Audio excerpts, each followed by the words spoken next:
Hi, this is John Linneball, and this is AP US History, Video 9, Geography and Regional Development in British North America, the Lower South, and the Colonies of the British West Indies.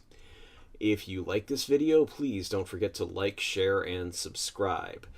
Here we go. The Lower South and the Colonies of the British West Indies.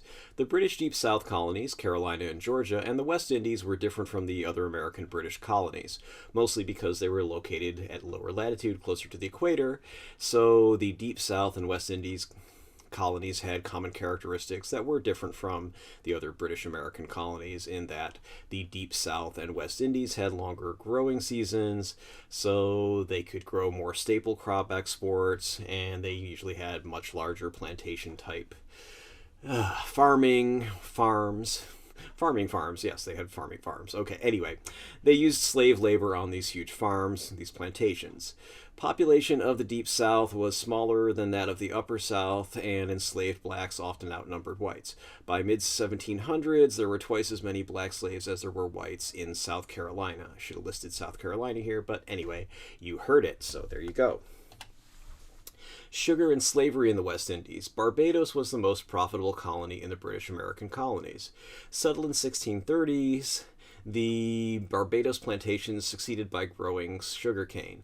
Cane sugar sold for high prices in England. By the end of 1600s, English Caribbean colonies were exporting roughly 50 million pounds of sugar each year. Sugar plantations were owned and operated by wealthy planters since they required huge initial investments in land and processing facilities. Thus, there were no medium-sized farms, and there was no middle class of medium-sized farm owners. Barbados sugar planters, on average, were about 4 times as wealthy as Virginia tobacco planters. Slavery in Barbados.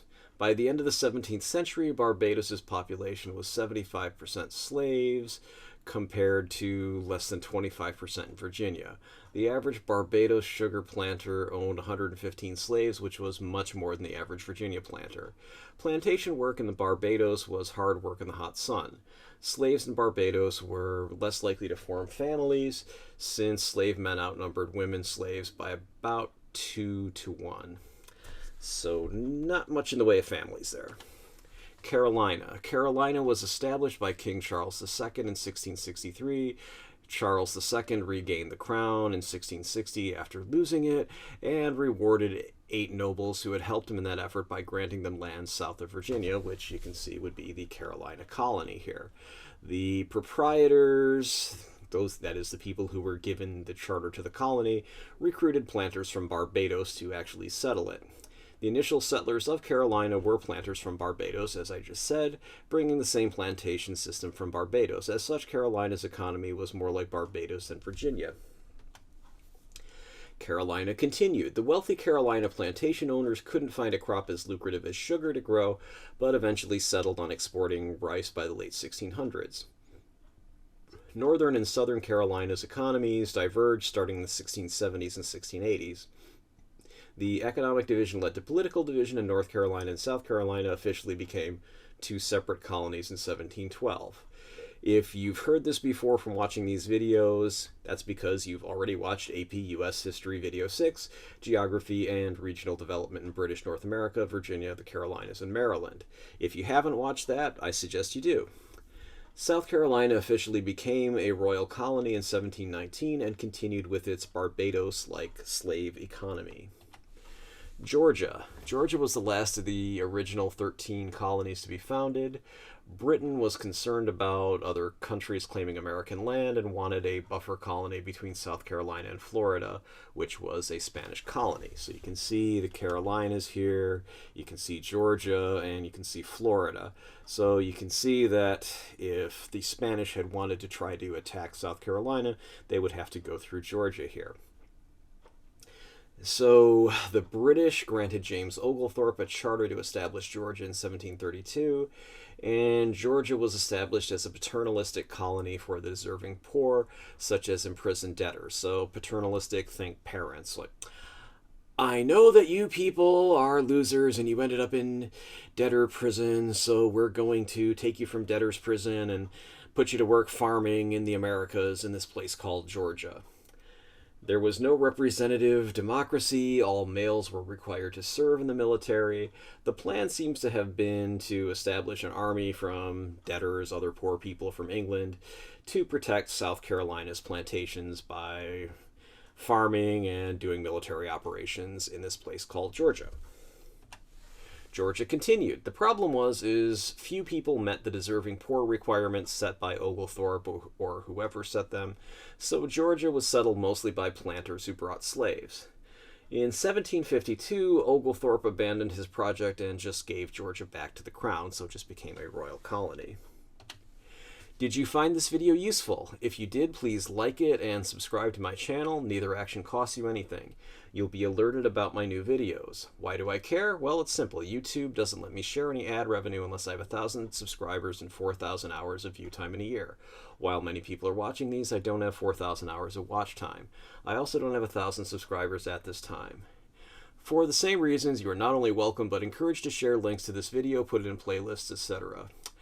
I'm always happy to read and respond to constructive criticism or suggestions for new videos.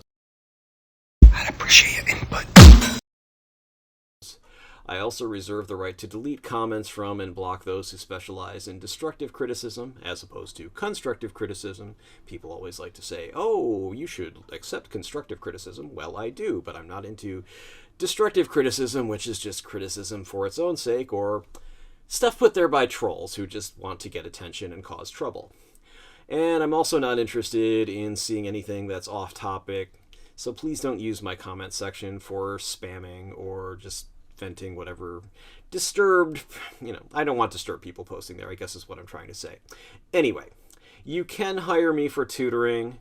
You can go to my website, www.johnlinneval.com. I'll have all my contact information on the next slide. Anyway, thanks for watching, and if you wish to contact me, watch this next slide.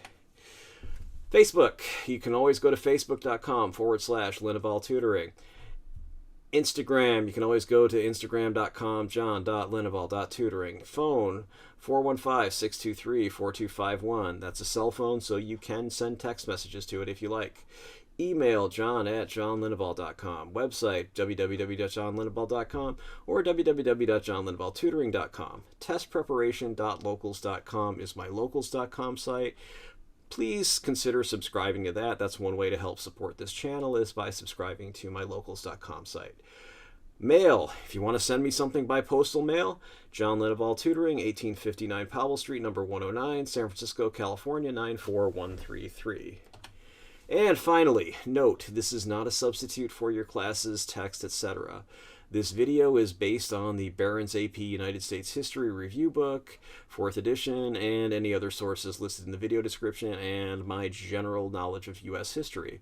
While this should help you do well on the AP U.S. History exam, I can't be responsible for what your teacher thinks is important and asks you about in his or her own tests, homework, etc. So please read your class texts and pay attention to what your teacher says in class so you do well in the course as well as on the AP US History exam.